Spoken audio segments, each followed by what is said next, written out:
जय जगन्नाथ नमस्कार प्रिय दर्शक बंधु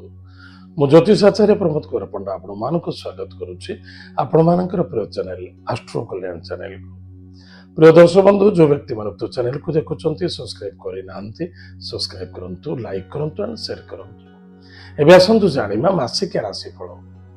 जो व्यक्ति राशि हूँ मिथुन राशि आज आम जाना मिथुन राशि व्यक्ति मान सेप्टेम्बर मसटी केमी कटो यानी 1 सेप्टेम्बर 2024 रु 30 सेप्टेम्बर 2024 सन 2024 सेप्टेम्बर मासरे जो व्यक्ति राशि होची मिथुन राशि स्वास्थ्य प्रति प्रथमतः ध्यान दियंतु वाणी को नियंत्रण रखंतु मन को केबे हलचल करबा उचित नहीं स्थिर मन रे डिसिजन नियंतु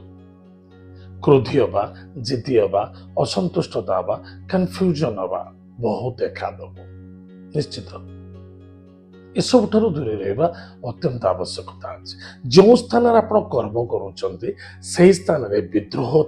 देखा दब जो स्थान कर्म कर कर्मकर्ता सहित आपणकर आर्गुमेंट देखा दब एवं निज बस कर्मचारी सहित श्रद्धा आदरता रखा अत्यंत आवश्यकता निज कमजोरी को केबे भी कर्म क्षेत्र में कहारी आगे प्रकाश करतु नहीं या द्वारा धोखा और पीड़ा देखा दब धर्म कार्य कौन से धर्म कार्य आपण कर अनेक प्रकार बाधा एवं विघ्न देखा दब ताबले आम धर्म कार्य करवानी छाड़ीदबा ना ना धर्म कार्य प्रति ध्यान दिंतु बाधा आसिले भी सुधा जोटी दुख अच्छी से सुख अच्छी जो व्यक्ति स्पष्टवादी आमको दीपद शुणी पाखे किसी भल कथा अच्छी गोटे गोटे गाँ कथा कहते गोटे लोकटा बहुत रागीटा बहुत माने बेकार लोकटा रागी लगे बेकार पाखे किसी भल कम भी अच्छी आ रागी पाखे किसी तो सांत्वनता शक्ति अच्छी किसी ना कि भल अच्छे आम भलटा को खोजा आम सब खराबटा खोजानी एवं खराबटा को संशोधन करने को चेष्टा करवा किंतु भलटा को ग्रहण करवा ताहले ये बुद्धिमता व्यक्ति ही महत्वता ताहले प्रिय दर्शक बंधु ए मासरे अर्थनैतिक क्षेत्र कौन विद्यार्थी विद्या द्वारा बा कौन से आपण दिमाग बा आपण बुद्धि ज्ञान द्वारा किसी अर्थ आपन को मासरे प्राप्ति अच्छी पराक्रम क्षेत्र विजय प्राप्ति अच्छी जो कौन कार्य करुँच प्रत्येक कार्य सफलता प्राय सफलता आपको मिल भाई भौणी मित्र माने आपन को सपोर्ट करेंगे किंतु मन रखि मातृतुल्य व्यक्ति सहित बिल्कुल आर्गुमेंट करने उचित नहीं ए मासरे माता स्वास्थ्य को नहीं चिंता देखा दब कौन अर्थ उपार्जन करने ब्लैक मनी रोजगार करने कौन व्यक्ति कह जे कि ये माटी तले किसी जमी तले किसी धन अच्छी ताको आम धन प्राप्ति करने किसी इन्वेस्टमेंट करिया पड़ो एमती जमा करेंगे ना द्वारा आप धन हानि प्राण पीड़ा देखा दब बी केयरफुल बहुत सावधान रहिबे तंत्र मंत्र जंत्र ठारू दूरे रहा अत्यंत आवश्यकता अच्छी पशु जंतु ठारू दूरे रहे आप जानते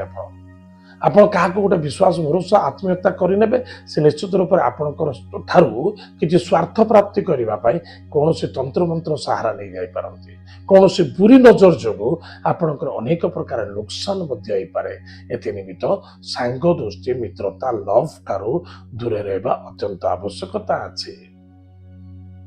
पिता सहित तर्क वितर्क आर्गुमेंट देखा दे पारे पिता स्वास्थ्य को नहीं चिंता देखा दे पारे पिता पुत्र मध्य अशांति असंतुष्टता देखा दे पारे स्वर्गत पिता कथा मन पड़ो एवं अनेक प्रकार कष्ट अनुभूति हम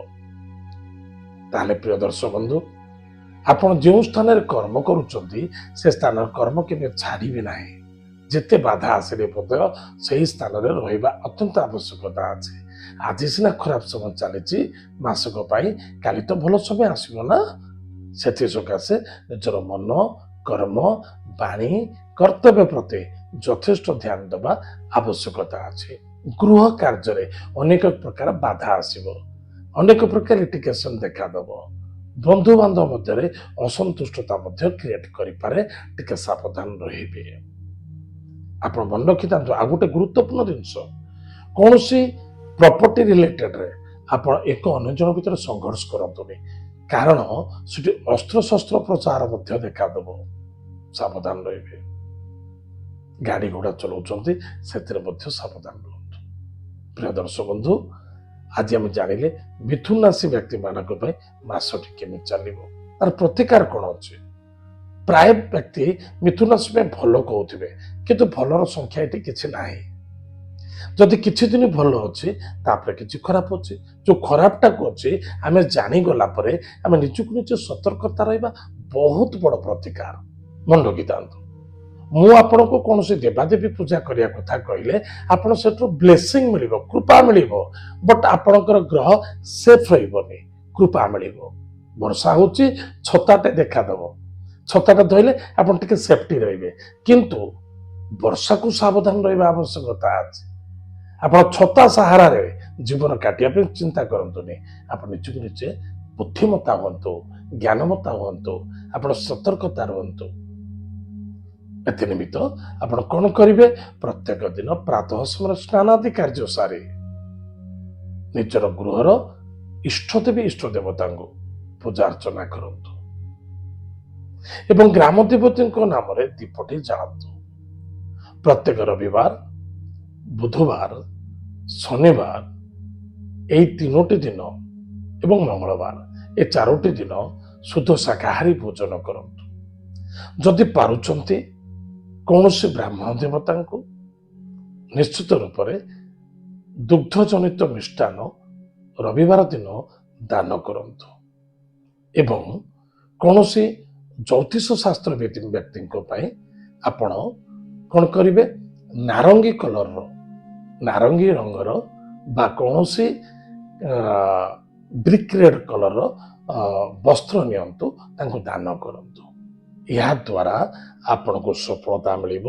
ଆନନ୍ଦ ମିଳିବ। ଗୋରସ ତ କ୍ଷୀର, କିଛି କ୍ଷୀର କୌଣସି ଗରିବ ପିଲାମାନଙ୍କୁ ଦାନ କରନ୍ତୁ ବା ମହାଦେବଙ୍କ ମନ୍ଦିର ଶିବଲିଙ୍ଗରେ ଅର୍ପଣ କରନ୍ତୁ ସୋମବାର ଦିନ। ତାହେଲେ ଆପଣଙ୍କୁ ସେଫ୍ଟି ମିଳିବ, ଆନନ୍ଦ ମିଳିବ ଏବଂ ସୁଖରେ ମାସଟି କଟିବ। ପ୍ରିୟ ଦର୍ଶକ ବନ୍ଧୁ, ଯଦି ଏଗୁଡ଼ା ନ କରିବେ ତାହେଲେ ମାସଟି ଭଲରେ କଟିବନି? କଟିବ। ଡୁ ୟୋର ଡ୍ୟୁଟି, ଡ୍ୟୁଟି ଇଜ୍ ଗଡ୍, କର୍ମ ହିଁ ଭଗବାନ। ଯଦି ଆମେ କିଛି ଏସବୁ ଜିନିଷ କରୁଛେ, ଏମାନଙ୍କ ଠାରୁ ବ୍ଲେସିଂ ଯୋଉ ମିଳିବ ସେ ଆପଣଙ୍କୁ ସେଫ୍ଟି ରଖିବ। ଏହା ଅନ୍ୟଥା ଆପଣଙ୍କୁ ଆପଣଙ୍କ ଭାଗ୍ୟଚକ୍ର ପାଇଁ ଆପଣଙ୍କ ସାବଧାନତା ଆପଣଙ୍କର ବହୁତ ବଡ଼ ପ୍ରତିକାର। ତାହେଲେ ପ୍ରିୟ ଦର୍ଶକ ବନ୍ଧୁ, ଆଜି ଆମେ ଜାଣିଲେ ମିଥୁନ ରାଶି ବ୍ୟକ୍ତିମାନଙ୍କ ପାଇଁ। ଆଜି ତ ସମୟ ଯାଇଛି, ଆମର କାର୍ଯ୍ୟକ୍ରମକୁ ଆମେ ଏଠି ରଖୁଛୁ। ପୁଣି ଦେଖା ଆଗାମୀ ମଧ୍ୟରେ। ଜୟ ଜଗନ୍ନାଥ, ନମସ୍କାର।